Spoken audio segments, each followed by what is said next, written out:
Dans le jeu du pouvoir, ceux en qui vous avez le plus confiance peuvent devenir vos plus grands dangers. Préparez-vous à voir vos alliances sous un tout nouveau jour. Loi numéro 2 du pouvoir de Robert Greene, ne vous fiez pas à vos amis, utilisez vos ennemis. Nous invite à remettre en question une des idées reçues les plus répandues, celle de compter uniquement sur ses amis pour réussir.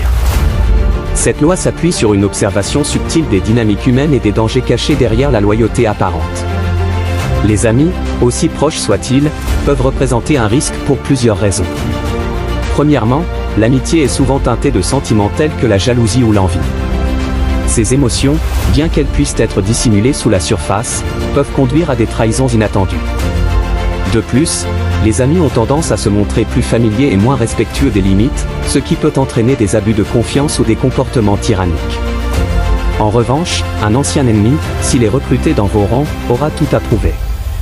Ayant conscience de la méfiance que vous pourriez avoir à son égard, il mettra un point d'honneur à démontrer sa loyauté et sa valeur.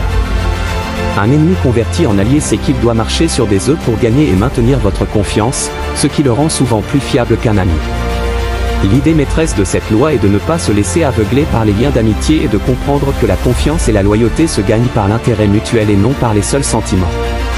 Si vous n'avez pas d'ennemis, cette loi vous suggère même de vous en créer, car un ennemi transformé en allié peut devenir l'un de vos atouts les plus solides.